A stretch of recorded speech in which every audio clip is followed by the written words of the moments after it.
How did you catch your significant other cheating or get caught cheating? She has a stomach scar from a childhood surgery.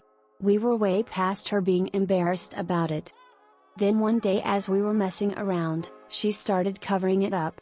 I joked about how she knows she doesn't have to do that. I asked why she's suddenly embarrassed about it again. She says she's always embarrassed about it, and how she covered it up last time too. I pressed the issue and turns out she was embarrassed about it with the guy she was cheating on me with. Back when we had to write checks, I was going through the canceled checks when I noticed a check written in my wife's handwriting to the Pizza Hut with a phone number written on it in pencil. Just for the heck of it, I called the number and it was the Budget Motel. I called the Pizza Hut and asked why their number was on my check. They write the phone number that shows up on the caller ID on the check to help track bad checks. I went down to the Pizza Hut and asked them which room number was it delivered to. Room 113. I went to the Budget Motel and told them that I stayed in room 113 on June 3rd and needed a copy of my receipt for my expense report.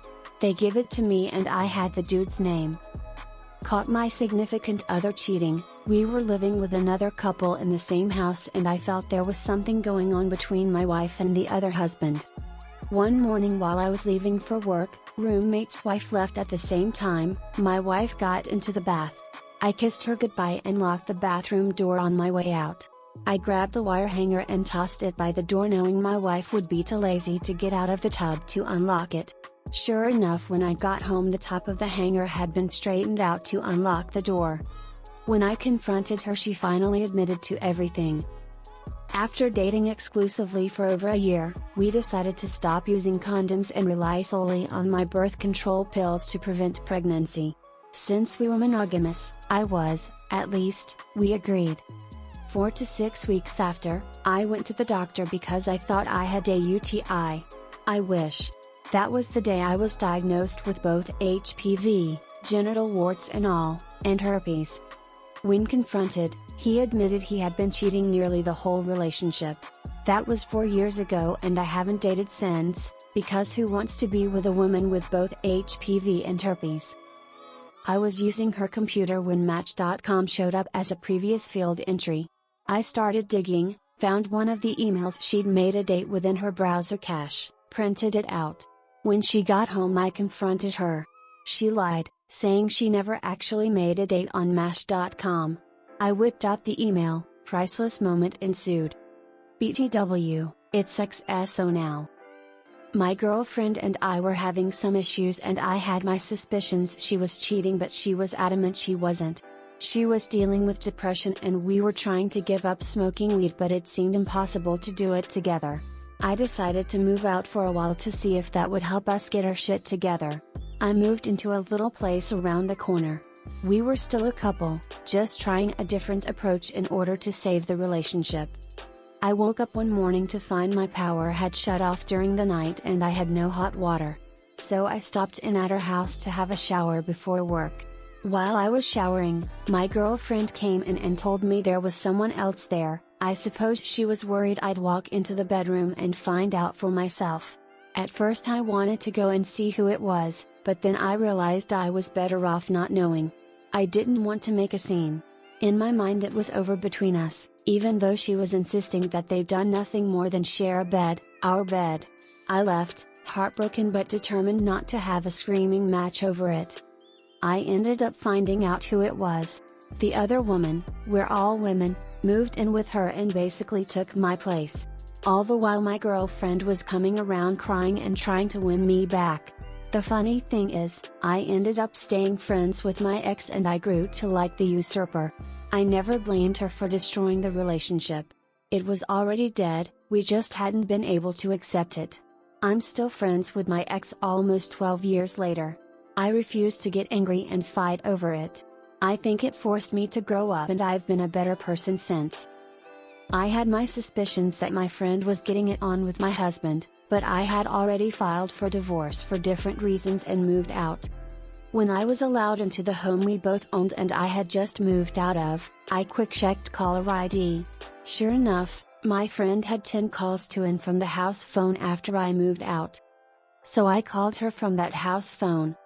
I figured she'd just say hello like she always does, and I'd ask her, "Hey, here's my new number, you don't have to keep calling my old house because I doubt my husband would be very helpful right now." But the way she answered, deep, breathy like Kathleen Turner, "Hello?" I was shocked. I just hung up. 30 minutes later, I was at the elementary school waiting in the lobby with her, like always, to pick up the kids. She goes, "It's funny. Did you call me today?" I said no. She goes, "Well, I got a hang-up call." I said, "Why would you think it was me?" She said, "Well, it was from my old phone number, and your ex said it wasn't he who called. So, I said, "Amy, you know I moved out 2 weeks ago. Why would I call you from his number? And hang up?" She stammered, ums and hums. I said, "Yes. I called you from his phone, you stupid bitch. I had a feeling something was going on between you two, and just the way you answered was confirmation enough." She said, "I'm sorry. I just want to be friends with both of you."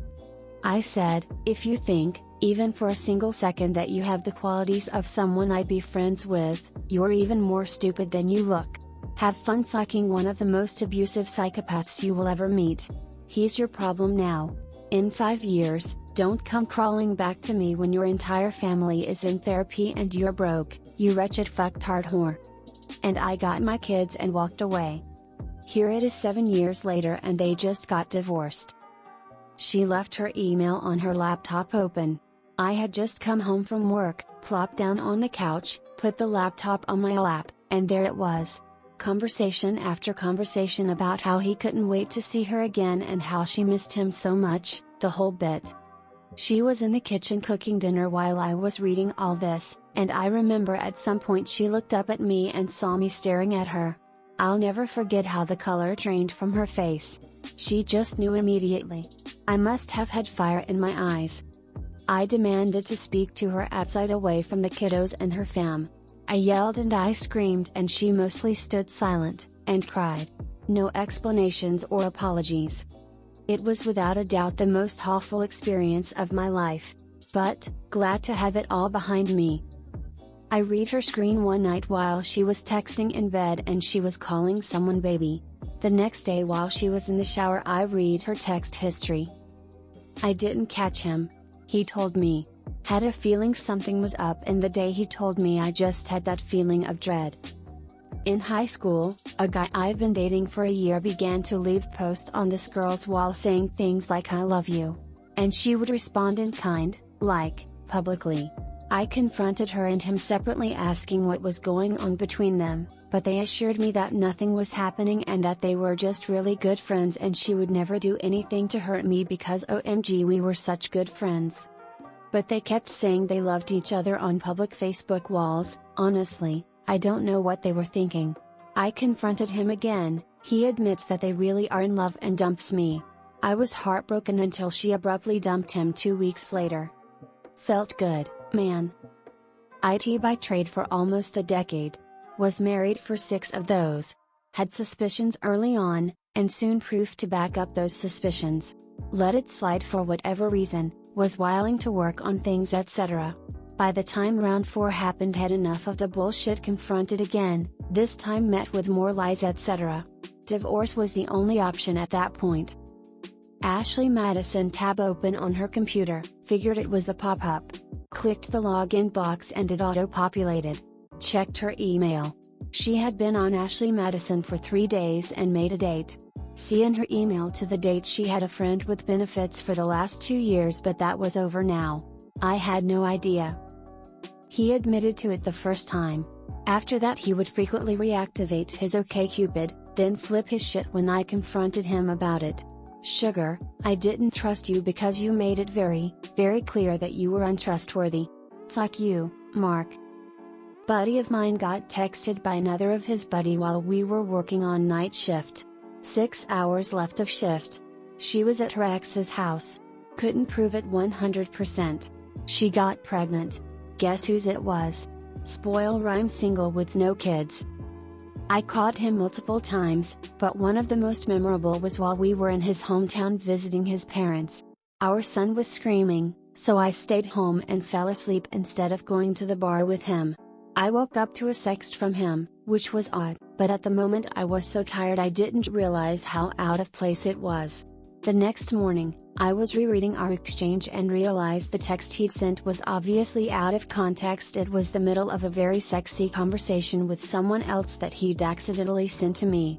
I checked our bill and he'd been texting a number all night, turned out to be a 19-year-old girl, though he swore nothing happened.